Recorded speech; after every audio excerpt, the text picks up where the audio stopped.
When Kenyatta was given the chance to be the leader of Kenya, what did Kenyatta do? Kenyatta is a fraud, just like his son. These people are fraudulent in that family. He came in, and instead of staying in the spirit, he became a sellout. President Kenyatta became a sellout. Do you know where he used to live? When, after independence, the harmony between the communities would still scuttle the interests of the colonialists. And look at the people who took over. They were like apologists. Majority of them, of the regime. Kenyatta? Kenyatta, if you went to prison, let me ask. We have a photo of Kenyatta in 1955 in a short-sleeved shirt and a tie in a room where there are vitambaa kwa meza. It was supposed to be a prison. Did we have a prison in 1955 with vitambaa kwa meza? No. That should have been a five-star hotel of that time. So when you tell me he fought Wazungu, the people who fought Wazungu were being beheaded alive.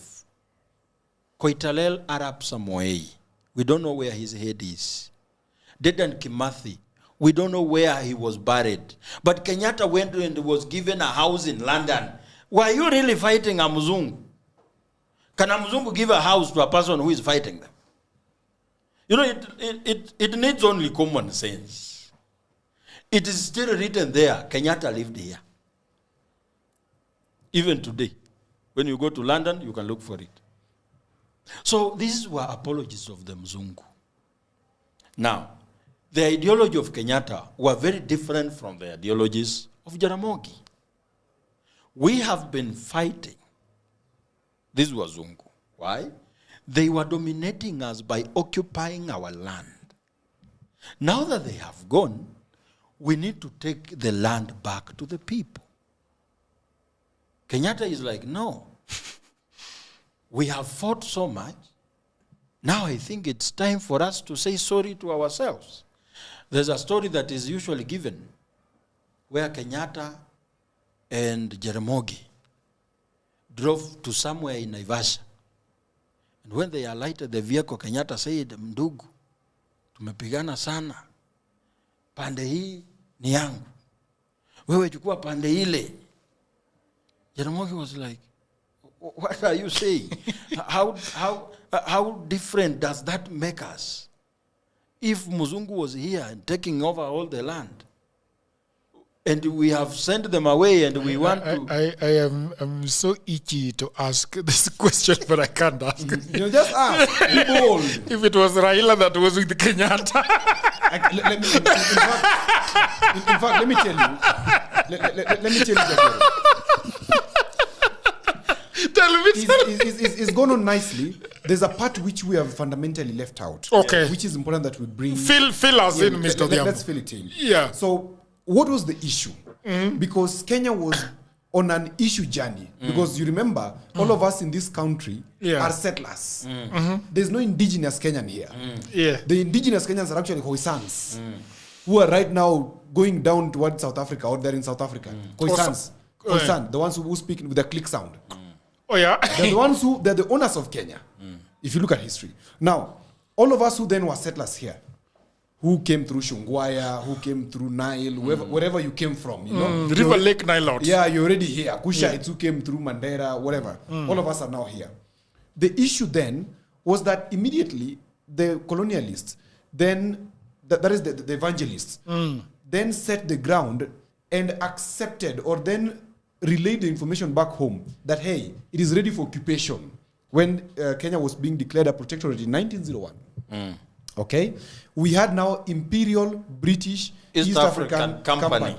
Okay? Coming in as contractors to administer the protectorate of the Queen. It had not become a protectorate first. Yes.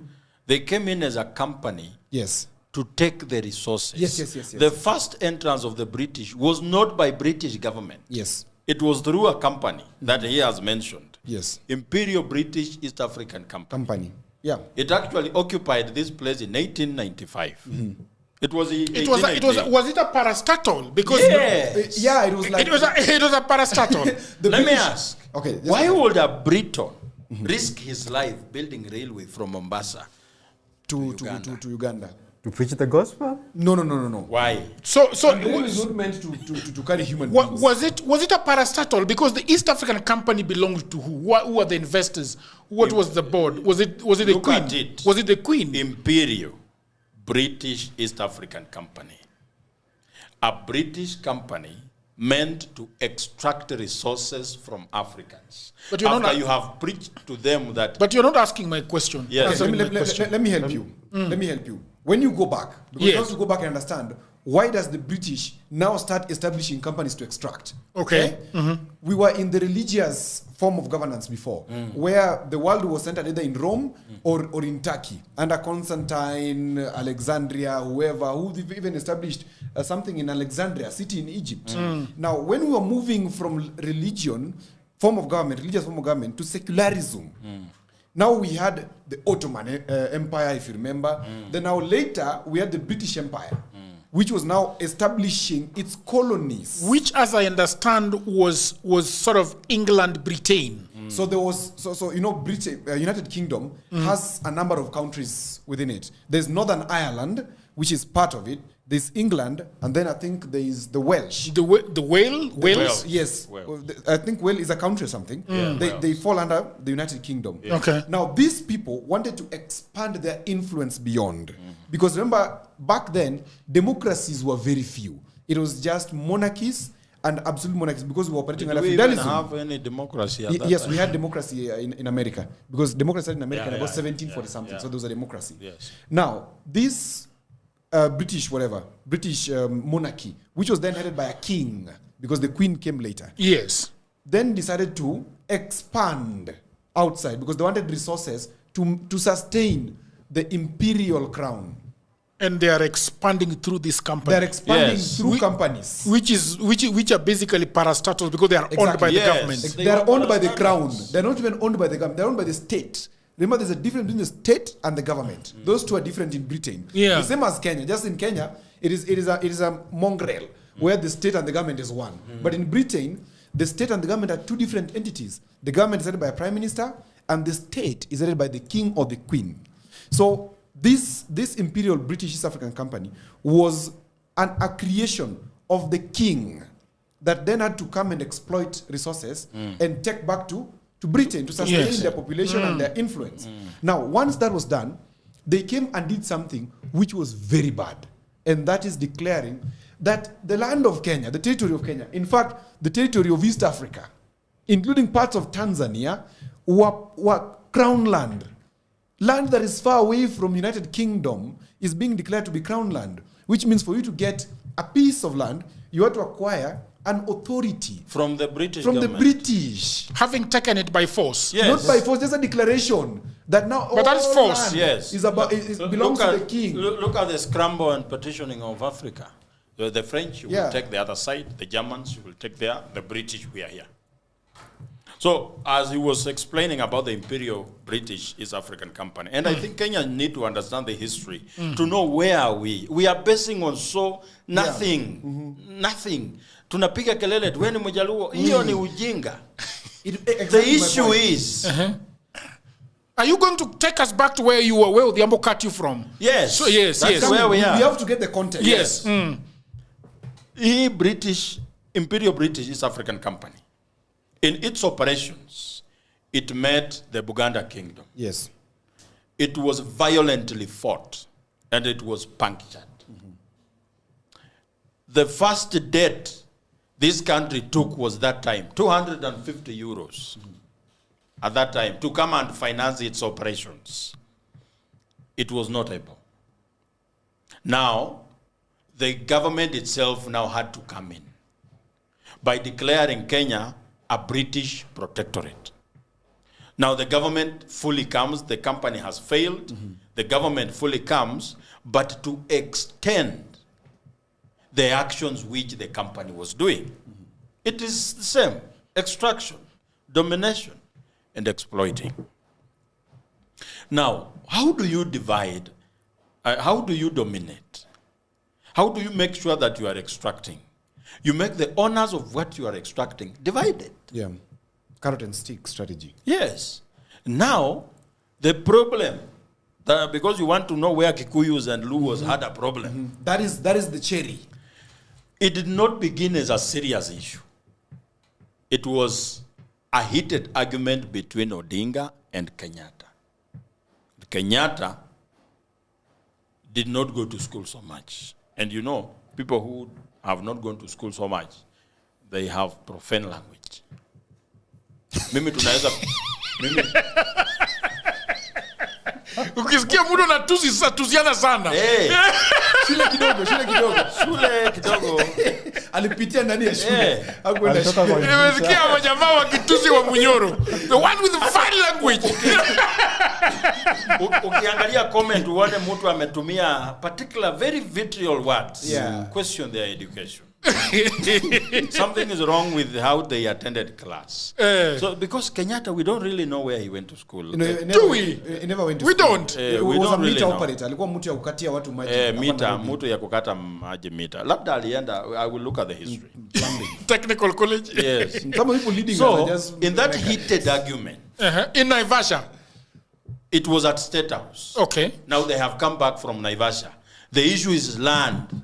Why do you want to take land and we fought for land? Yeah, your people. We have people who do not have land. Your own people are crying. And you are telling them, willing buyer, willing seller. How are people who have been slaves in their own land going to buy land?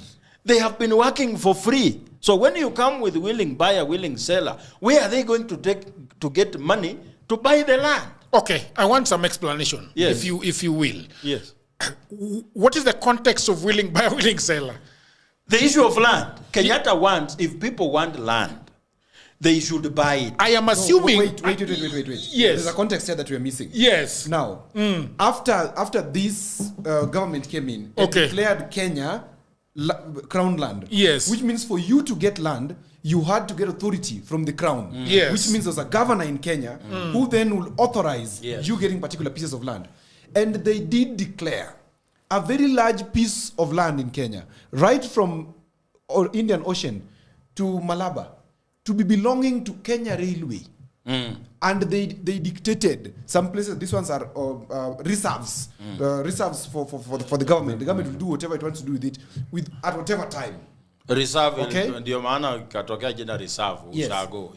So, exactly. Very good. This guy is very brilliant. I like him. Yes. So, in this context of land, Kikuyus were denied their lands because how do you tell me to reapply for land that you took? This is my land. You're telling me to reapply. And then you are relocating this land to somebody.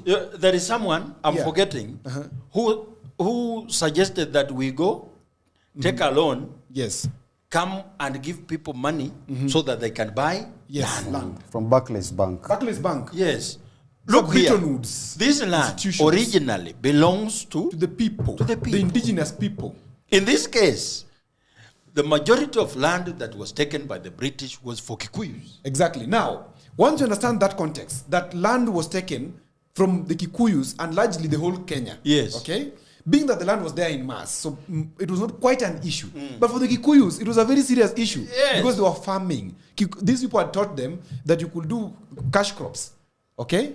But now you want to even enslave me on my own land. You can kill me. You can snatch. You can just wait. For the sake of my audience, I think there is Odhiambo. I thought Odhiambo was going to explain this, but he's not. I want to ask. I want to allow me to land. Okay, land. He's not landed yet. Okay, land. No, I agree. I am quite verbose. Yes, but forgive me. Okay, because I'm a teacher. Land very fast. Now let me land. Be precise. Let me be precise. So these people. Kenyatta coming to government, or Kenyatta being the prime minister, was in its first instance a very fraudulent position that came to be because the person who the British wanted to be the president was Jaramogi. They went to him and told him, hey, you guy, you know what? We are like losing this, Get up and let us wash you up and you become the president. And Jaramogi refused. And he said, the struggle was for all of us. And there is no freedom without Kenyatta. Kenyatta ako tu hapa Kapenguri, hapa Lodwa. Unaweza mleta, atakuwa rais wetu. Is our leader. Seniority. Yes. Now, when Kenyatta was given the chance to be the leader of Kenya, what did Kenyatta do? Kenyatta is a fraud, just like his son. These people are fraudulent in that family. He came in, and instead of staying in the spirit, he became a sellout. President Kenyatta became a seller. Do you know where he used to live? Uhuru Garden, where people go to party. Kenyatta's house is there. And it is not written. This is where Kenyatta lives. It is. Go there today. It's okay. There. So this Kenyatta guy was a fraud, and he started stealing by saying, "Now you have to buy land." He's allocating himself land. If Nani and he used to say it very openly. Yeah. And this guy has landed and he has not answered my question. Yeah. So let me ask. Yes.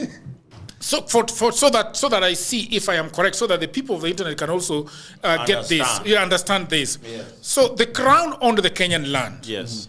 In 1963, yes. they are going away. Yes. And they are saying, okay, here is your land. Please take it back.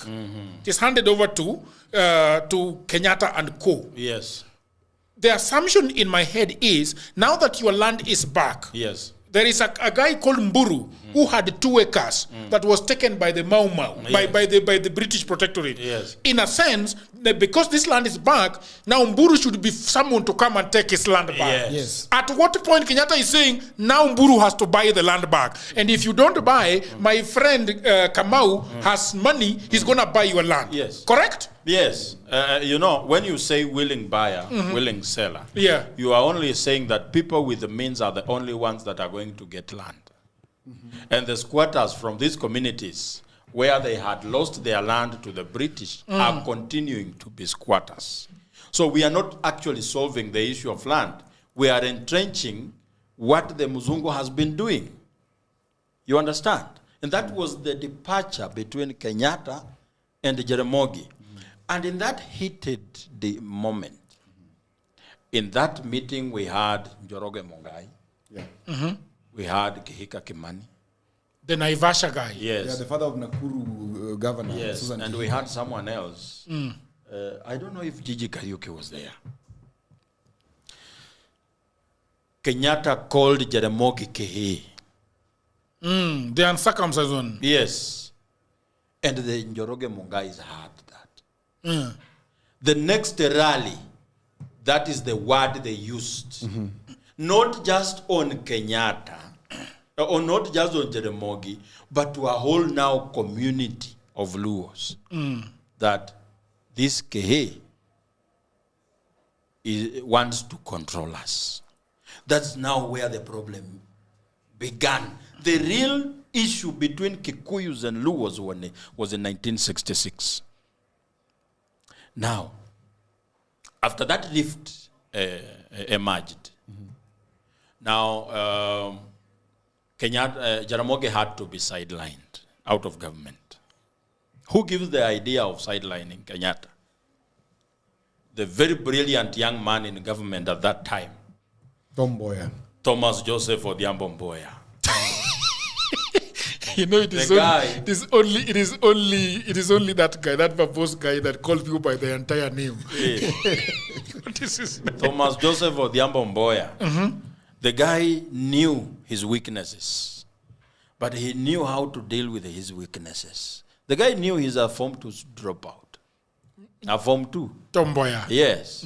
But he has a gift of understanding things and speaking. Where did he used to eat lunch? University of Nairobi. Every day. But then was a campus of Makerere University. Yes. He could go to the University of Nairobi and sit with it was an incubation of brains, very sharp people. So he could go there and buy lunch, and he could just listen to how they speak. When he comes back to parliament, watu wanasema Tom Mboya ni monoma. Ametoa akili UN.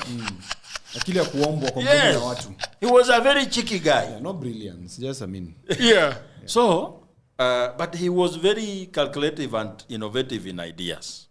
So, Jaramogi analeta Kenyatta mbio. So, Tomboya tells Kenyatta that for us to deal with Jaramogi, the only thing that is giving him power is the vice presidency. And because we cannot fire him, let us cut his power to size. Let us choose 7 vice presidents. What Uhuru did to Ruto? Yes. We cannot fire him. Yes. Let us cut him to size. It is never, it's nothing new. The The script is the same. So what do? We are not going, we fire him, or we appoint other vice presidents. We will call them KANU chairmen. 8 vice chairmen. That is the first Limuru conference. Mm-hmm. When Jaramogi, they appointed vice chairman, Nyanza, Western, Nairobi. Mboya was given 2 roles, Nairobi and Nyanza. The job Jaramogi used to do was done. What did he do? He resigned by saying what? I cannot be just coming to office and read newspapers. Now, Kenya has taken a drastically different path from issues to community hatred and animosity. Mm-hmm. Now, the profiling has happened. Kikuyus have been told you are the ones who are supposed to be in power, not any other person. Luos have been told you have been played. Mm-hmm. You understand?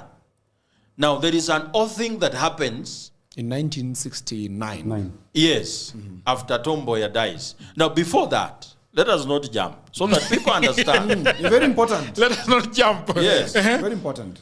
After Jaramogi resigns, before he resigned, the reason why he resigned, because his only strategist, the person who could help Jaramogi come up with political maneuvering tactics, was Pio Gamapinto. Yeah. What had happened? It was his first assassination. The first political assassination we had in the country was Pio Gamapinto, to make Jaramogi blind, deaf, and mute. Because they had studied his team and said, kwa hii team ya Jaramogi, tukimaliza huyu. Tukimaliza mzee. Jaramogi anawachana na hii mambo. And that's why he resigned. The person helping government to deal with the Jaramogi is Mboya. They are using his brain. So 1969, you know, Mboya is also crafting how to become president. Yeah. Anataka all this confusion ya Wajaluo na Wakikuyu yapite katika. Ni mjanja kabisa. Chuka, do you agree with this in history ya Jaba? I do agree with it. Now, Mboya knows Kenyatta is growing old. And Jaramogi has been... He died 10 years later, 9 years later. Yes. Jaramogi has been fired. And there is this very proud Attorney General here, Charles Njonjo, who loves good English. And Mboya had very good English. No, he now goes to Charles Njonjo and convinces him that we want to make a new law, that in case of the death of the president, the person to take over is the Secretary General of the ruling party. Who is the Secretary General? Who is the Secretary General? Mboya. Mboya. So who wants to be president? Mboya. Unaona akili? Unajua, ukiwa mwerevu peke yako na watu wengine ni wajinga, it's very dangerous. Very. Because they know they cannot compete with the logic. Yours is always superior. Yeah. How do they deal with you? To silence you completely. So after, there is an instance, I don't know if this is true, Jaramogi went to Tom and told him, ndugu yangu, when they are done with me, you are next. So please, we are brothers, usiende your direction. But kuna hii kapride ya kusema, I am the person who should take over. After now dealing with Jaramogi, now the only problem they are left with is Tom. Tom was shot on a Saturday afternoon. Tom went to Ethiopia. There was an OAU meeting in Ethiopia. And Tom, I think, had presented something very beautiful. And the people who were around the president, who had gotten the word that Tom was actually planning this takeover you're talking about, then were very aware that the next person to deal with was Tom. And they hired, was it called Mboya or who? No. What was his name? The gentleman who shot Mboya. Was it? Jenga. Yes. And immediately Mboya landed Jagero. He landed and went straight to the street where he was shot. I think it's the place where it's called a chemist. Yes, there was Nairobi chemist. Nairobi chemist. Yes. And as he was taking the drug, I think he had not even reached home. Listen. Yeah. Once he bought the drug, he had parked his Mercedes across the road. So he was crossing the road back to his vehicle to go back home. Across the road, that was where he was shot 3 times in the chest. And the calculation is very well. The person to kill Tom Mboya should be a Kikuyu. Yes. To further widen the rift. After that, the oath thing is taken, and Kikuyus were forced to take oath. An oath, yeah. They were forced. If you are not agreeable to the idea of taking an oath, unawawa. So we cannot blame it that Kikuyus willingly went and take an oath and say Luos should never take power. They were compelled into it was engineered by very greedy people among that community that wanted to safeguard power to themselves. There was an oath that the Luos should not take power. Yes. Not even Luos. It was not to cross River Chania. Yeah. To Nyeri. Kibaki was not even supposed to become president. You know River Chania? Haifai kupita huko. Chania River. Yes. Unaelewa? It was not just Kikuyus or Luos. Even among the Kikuyus, among the Kikuyus, we had the Kiambu clique. They wanted to just remain it there. Even the KENYATTA ifai kutoa president. KENYATTA Nyeri, no. Nyeri hizo huko ni wapi? Meru, no. Ni hapa. Sisi ndo tunafaa kutoa president. And people were massacred for it. Even Kikuyus were killed for not agreeing to take an oath. And blood was spilled. Now, we have a complete animosity between these 2 communities that are very prominent on the political scene. So other communities align according to how these have split. You don't have to divide the whole country. Just divide Kikuyus and Luos. The whole country is divided. Luyas will side with either Kikuyus. Luyas never take a whole direction. Wezi sema sasa Waluya wako huku, hakuna. Waluya wanakuanga kwote. Yeah, they're not homogeneous in language. Wakamba unaweza waweka mahali moja useme they are here. But Luyas utapata Secretary General ODM ni Mluya. Secretary General Jubilee ni Mluya. Hakuna mahali hawakuangi. So, for you to divide the country, for you to divide the country, just make sure that these 2 communities have a problem. And the whole issues of the country should be silent and swept under the carpet and talk about how these communities can never work together. Yeah. And politicians have cultivated that culture, even today, that anything else can happen, but Kikuyus and Luos, there is no instance they should work together. And so that is why people are saying that when a Luo is brought into government, Kikuyus leave. Yeah, that is another narrative. The narrative they sell. And the politicians who took over were successful in one thing: hammering hatred into Kikuyus against Luos. The siege mentality. And the leaders in Luoland hammered hatred against Kikuyus. In fact, it's affecting even the marriage. Can you tell me about the siege mentality? Because there is a concept introducing there called siege mentality. Siege mentality is a very huge strategy that is used by politicians across the world. It's not only in Kenya. If you look at world over, whenever an election is nearing, most of the big countries, the presidents will always start wars or will always identify objects of aggression in other communities or in other countries. Like, for example, whenever the Republicans are in power, just before they face an election, they always introduce a war, either in Vietnam, Afghanistan, where there's always a war somewhere. But whenever Democrats are in power, they always go for regime change. Okay? So whenever Republicans refuse to go to war, they lose those elections in term 1. That happens also in Kenya. In that, Luos are now being told by one Raila Odinga that we are having a war with Kikuyus. Kikuyus are the enemy. So Luos block their faculties of reasoning on what are their issues and focus on the spectacle that is the war. That there is an enemy somewhere. Okay? So they are sieged, they're besieged, that there's some war going on. Yes. Kikuyus are constantly under a tight bottle. Yes. That there is under some pressure in a bottle. Yes. That there's some Luos who, when they get to power, they will snatch everything we have taken. They will not even be paying rent. Yes. You see? That was Kojolea. You remember in 2017 or 2012? They will not pay rent. Yes. Yeah. And you know Kikuyus are the ones who own houses in Nairobi majorly. Lately Kisses and Luos are doing well. Yeah. But here we ishi kwa nyumba ya Mkikuyu. Here we ishi kwa nyumba ya Mjaluo siwezi ishi. No, that's tribalism. Hapana, ukweli. Ukweli kabisa. Nikijua landlord ni Mjaluo na ama. Kwa nini?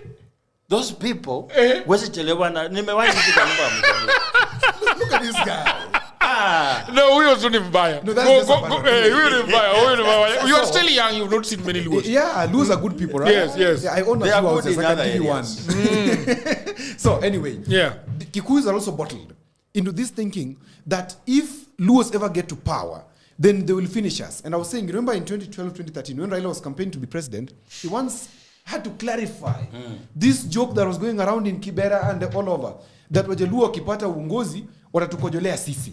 And he said, no, it's not true. Hata tukojolea nyinyi. Ati Mjaluo akipita atakuwa anakuambia simama kwanza serikali inapita.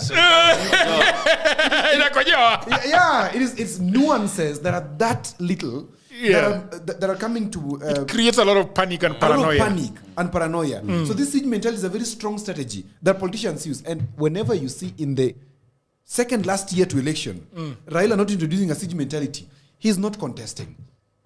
Whenever you see second year towards election he's introducing a siege mentality question, then he's contesting. Look, that's a for us to know that you cannot entirely hate a community. Yeah. We have people even in the Kikuyu community who made efforts to create a Kikuyu-Luo alliance and say, hey, why are we fighting? What is the issue here? Yeah. We are not even supposed to fight. And one of those persons I remember ni Nginyo Kariuki. All these are usually scuttled by people who want to benefit from such kind of arrangements. That Kikuyus must remain with a hatred towards Luos, and Luos must remain with a hatred towards Kikuyus, and the whole country shall share from these two pots.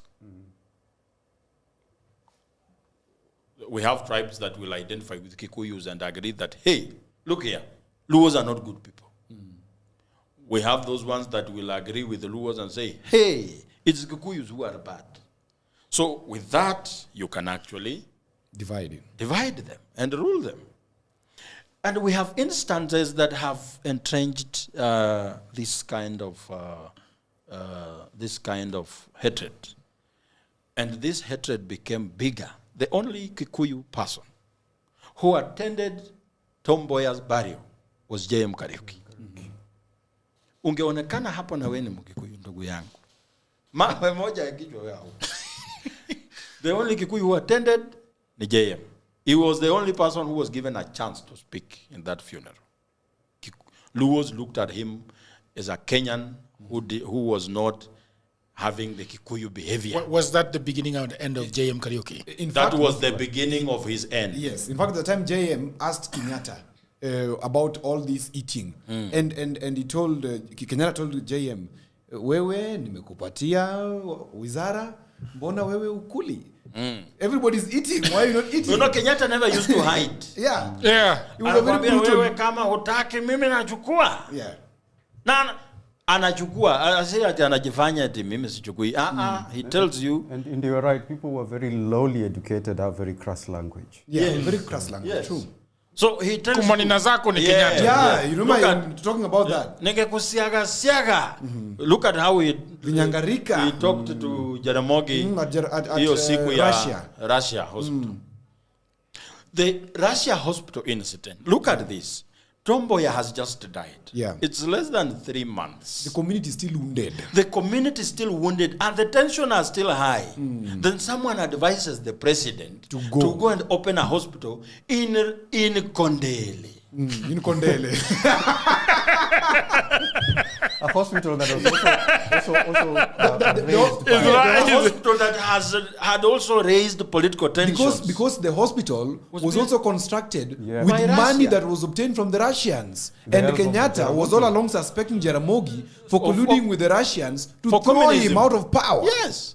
So look at Who invited him to go and open this hospital, by the way? the people in There was a government. political Yeah, the advisor. government, of course, because it's the order. The people in government, people close to Kenyatta. And that's why I don't like the Njoroge Mungais and the Kihika Kimanis. Those are the people who messed this country up. True. Very true. Even Jonjo was not a good person. Ilibidi Raila aenda amlecture kidogo. There is a time, you know, this tribal vitriol. He said he cannot shake the hand of a Luo. He will get cholera.